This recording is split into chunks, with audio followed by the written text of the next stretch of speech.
Olá, seguidores do canal Opine. Olha eu aqui, Josialdo, porque não poderia faltar de maneira nenhuma. Estou plenamente revigorado, recuperado, reinteirado.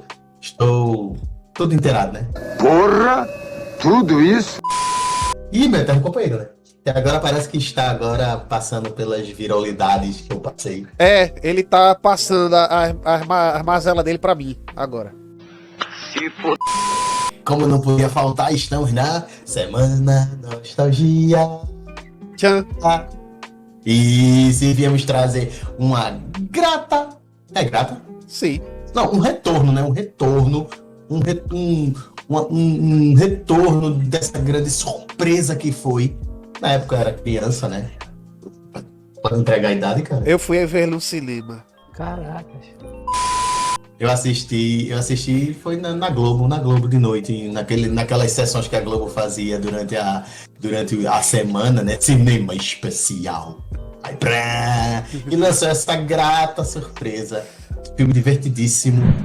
Mas se você já chegou aqui, dá um like e ajuda bastante o nosso canal. Estamos crescendo graças a vocês. Se não quer ficar perdido nos lançamentos de vídeo da Opine, se inscreve também. Isso ajuda muito mais a gente, porque você vai ser notificado se ativar o sininho. E badala esse sininho, não se esquece, porque se você não badalar o sininho, o YouTube não te avisa quando o Opine lançar conteúdo novo.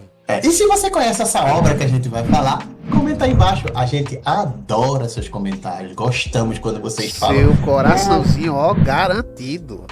Verdade. Após isso, né? Calma que eu tenho um recado. Eu quero agradecer ao meu querido amigo Pericles por trazer aquela coca gelada na hora do almoço. Está aí o coraçãozinho do Opine. Beijo do Opine pra você, Pericles. Muito obrigado pela coca gelada na hora do almoço. Eu vou dar metade porque eu não tomei a Coca-Cola. Agora sim, puxa a vinheta.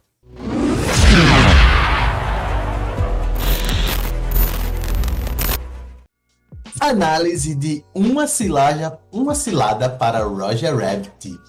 Filme de 1988 que parece ter sido feito ontem, né? Caramba, a qualidade da animação, a qualidade da junção de live action com animação dessa produção, dessa obra, é pra ficar na história, como é um bom exemplo de como se deve fazer. Eu vou pro meu trailer tirar uma soneca. Desculpe, meu bem. Segura isso aqui. O meu estômago não aguenta. Sim, não, mas não é só isso, né? Lembrando que este filme foi a opção de inscrito, viu? Pedido de inscrito que a gente analisou e viu, pô, caramba, vamos resgatar isso. As pessoas merecem saber que existiu essa obra no finzinho de 80. Exato. Mas com toda a magia que 80 tem, porque 80 tem muito disso, de deixar coisas marcadas para a eternidade, né? Vamos dizer pois assim. É. Né, Tassi? E como para é uma coisa da década de 80, não tem um CGI sequer nessa obra.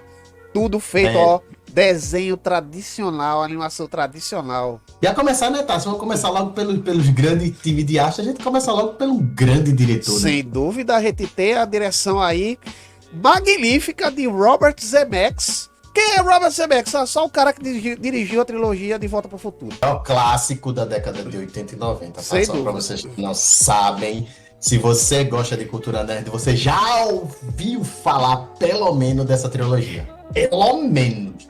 E mais recente, menos. ele é o diretor de Beowulf também.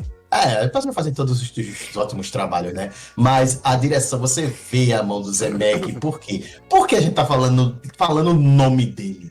Devido à linearidade que o roteiro dele faz, cara. O trabalho do cara é moroso. Inclusive, Tassi, já que a gente tá falando de alguns filmes que o Zemeckis não foi bem cedido, Convenção das Bruxas é dele. Aqui, ó. O remake, lá ele tenta tirar sangue de pedra, mas não consegue. Rapaz, não foi dessa vez. Pobre Zemeckis, cara. Ele se esforçou. A gente vê, né, Josialdo, pela forma como a história é contada, que ela começa aquela historiazinha, depois a história vai crescendo. Ela só cresce, né, vai tomando volume.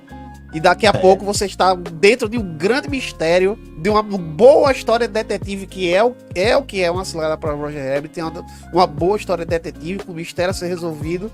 E dois pilares ali levando a história, que é o Roger, que é o detetive Ed Valiant, né? Que eles levam a história, eles conduzem a história, né, naquele desfile de desenhos animados e pessoas reais e uma trama aqui, outra trama ali que vai se juntando. Daqui a pouco tá a história contada para você e você chega lá, apoteose lá no final, de maneira excelente, de maneira assim, ó, orgânica. Você foi conduzido até o final e você nem percebeu. O filme passou, você nem percebeu. E é uma das grandes mágicas, né, Tarsis, desse filme, é essa mistura, porque, como você falou, existem desenhos animados no mundo real, eles foram criados, existem em formato desenho. Isso a gente viu também em Cool Tá aqui. Que são 4 anos depois, mas um dos grandes diferenciais de Cool para este aqui é justamente na forma de como, além do roteiro ser conduzido, que é a mão do grande diretor, vamos deixar bem claro assim, sim. A mão do grande diretor, a forma de como eles mesclaram os dois e fundiram em um universo só, aqui em Roger Rabbit, é magistral. Magistral. E olha que eles conseguiram juntar 2 grandes estúdios, né? A Warner e a Disney, que é uma ação conjunta das 2 empresas. Já começa por aí, né? E você vê referências. Pois é, e você vê as referências aparecendo a toda hora, né? Você vê a referência aparecendo e de maneira elegante, não é jogada na tela assim, né? Ela só aparece porque tem um motivo para estar ali. E outra coisa bem legal é a ambientação, né? Como o mundo humano está tentando se adaptar ainda a isso. Quer dizer, não é uma coisa muito bom, os desenhos já estão lá há anos, tal, e todo mundo já está adaptado. Não, as pessoas ainda continuam tendo aquela disparidade, porque, pô, estamos falando de desenhos animados em sua origem. Exato. Cara. A única coisa que as pessoas sabem que existe de fato é a terra dos desenhos, que é a Desenholândia, né? Para elas, nesse cenário de Roger Rabbit, é uma realidade. Os desenhos coexistem com as pessoas porque eles vêm de lá. Então, tudo que os estúdios criam vai para a Desenholândia ficar lá. Então, lá, quando o desenho é criado, ele nasce, ele gera vida. Lembrando que estamos falando de desenho animado, seres imortais. Mas como a maravilha do ser humano, né? Sempre é uma maneira dele destruir algo mesmo pois que não possa. O ser humano encontrando meios de espalhar a destruição. De espalhar a destruição e a morte, né? Inclusive até de seres imortais. Mas aí, até nisso, a sacada é muito boa. Porque a mistura, o caldo, é nada mais nada menos do que um corretivo. Sorvete, cara, literalmente. Um sorvete de tinta. Sorvete de tinta, velho. E é pior que a verdade. Em resumo, ele apaga o desenho. E apaga mesmo, o desenho deixa de existir. O desenho deixa de existir, ele vira um amontoado de tinta, que é, na verdade, o que ele era, né? Só era uma tinta. E assim, outra coisa bem legal é que ele não dá explicação por que os desenhos existem, porque não precisa Não precisou, é apenas o mundo em si existe e você está nele e toda a história envolve aquilo, envolve o Roger, certo? Que é figura importantíssima. Ele, vamos dizer que ele é o trilho condutor, né? Sim. De toda a trama, que a gente sentiu falta em Cold desse trilho, aí temos de sobra. É um filme que tem quase 2 horas, mas nem sequer parece. Não parece. Nem sequer parece. O filme flui tranquilamente, quando você menos espera tá no ato final, entendeu? O filme acaba, the end, por hoje é só, pessoal. Uma grata surpresa assistir Uma Cilada para Roger Rabbit 20 anos depois, né? 24 anos, né? 24 anos depois. Uma das coisas que eu percebi é a mensagem, né? A mensagem por trás, né, de tudo isso, mesmo sendo um desenho de qualquer faixa etária, entendeu? De adolescente para frente, mas ele passa uma mensagem que, mesmo os desenhos sendo inocentes, eles são perigosos. Sim. Perigosos no mundo real. Essa é a parte sombria do filme. E é tratado de uma maneira bem suave, né? Sim.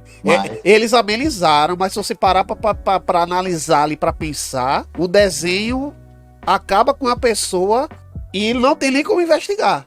Porque é do jeito mais absurdo, nonsense do mundo, que ele vai acabar, ele vai matar aquela pessoa. Né? Caramba, como é que ele matou o Acme? O cara, foi um piano jogado na cabeça. Um piano. Não, o Cofre jogaram a Piano foi o irmão do Ed Valent. Do Ed Valent. Fantástico, porque o próprio personagem do Ed, ele não é cartunesco. Ele é um humano ranzinza dentro do mundo de desenho. Exato. E esse contraste entra muito bem. A cena do Roger falando isso pra ele, né? Como é que você ficou tão amargo? Aí é nessa hora que o Ed explica o que aconteceu com o irmão. Isso mesmo. Mais alguma coisa, meu querido? Basicamente, essa é a nossa abordagem, a nossa visão dessa maravilha, dessa obra-prima que é Uma Cilada para Roger Rabbit. Olha, envelheceu muito bem. Muito atemporal. Muito bem, atemporal. Atemporal, você falou a palavra certa. A Cilada para Roger Rabbit é um desenho, é um filme atemporal. Você pode assistir hoje, você pode assistir daqui a 30 anos, levar para a nova geração, que ele vai funcionar da mesma maneira. A única coisa que eu acho que deveria ter seria uma continuação ou um remake com as tecnologias de hoje, para tornar o desenho mais bonito do que ele já é. E vocês ao longo desse vídeo, vocês viram algumas cenas de bastidores que eu coloquei aí para vocês darem uma olhada, como foi feito, né? Como foi engenhoso a maneira de fazer a mistura de desenho com seres humanos, né? Como é que eles seguravam coisas reais e tudo mais. Nos dias de hoje, gente, genial a forma como eles encontraram. Nos dias de hoje, isso é uma aula para a galera do dia de hoje. Sim, é verdade. Então, se você chegou até aqui, muito obrigado pela sua presença, muito obrigado pela sua companhia. Desculpem eu estar falando um pouco, porque eu estou evitando ficar rouco, eu estou um pouco falta de ar também.